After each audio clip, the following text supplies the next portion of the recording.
होबे वाले ऐसी पुष्य बातें सुनकर नहीं सुन सकते। हम तुम्हारे नौकर चाकर नहीं हैं जो तुम्हारी खुशामद करें। मैं पुष्य नक्षत्र में पैदा हुआ हूँ। पुष्य और रोहिणी नक्षत्र में जो पैदा होते हैं विश्व उनका लोहा मानता है।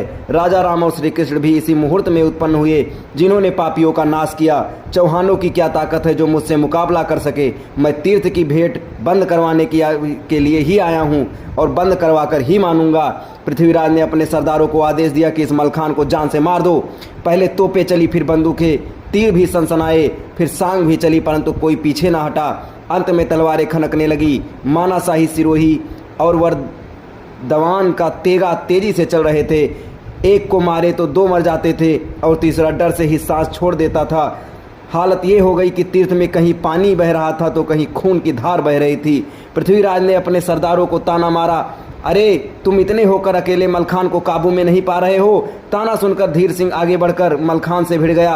उसने कहा, धीर सिंह तू नहीं जानता, मैं मुगल पठानों को, गजनी के खानों को और विलायत के जवानों को भी लोहा मनवा चुका हूँ।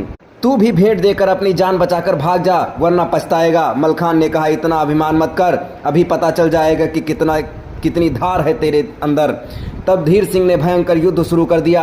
उसने तीर चलाया, भाला मारा, तलवार के वार किए, पर मलखान ने सब वार बचा लिए। फिर पृथ्वीराज ने सभी सरदारों से कहा कि क्या तुम सब मिलकर एक मलखान को काबू नहीं कर सकते।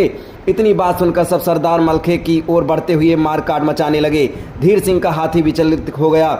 वह सूंड घुमाकर भी सैनिकों को गिरा रहा था और पैरों से भी उन्हें रौंद रहा था। इधर मलखान का घोड़ा भी चारों टापों से वार करता हुआ मुंह से भी मार करता था। मलखान की तलवार तो लगातार चल रही थी। सब सरदार और निकट आ गए। सभी के वार अकेले मलखान पर हो रहे थे। वह भी अद्भुत वीर था, किसी के वार को आसानी से बचा जाता।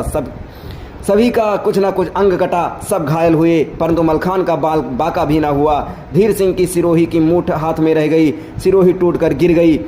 अब वह असहाय रह गया। लगा अब अगर मलखान ने वार कर दिया तो उसके प्राण नहीं बचेंगे, इसलिए वह हौदे पर खड़ा हो गया। उसने सांग उठाकर फेंकी, पर मलखान की घोड़ी आसमान में उड़ गई। कबूतरी सचमुच कबूतरी थी। मलखान अपने लश्कर में जा पहुंचा। उसने अपने सब साथियों को आखिरी लड़ाई के लिए ललकारा। इसके आगे की कहानी क्या हुआ, कैसे हुआ, आपको अगले वीडियो में बताई जाएगी। तब तक हमारे साथ बने रहें। धन्यवाद।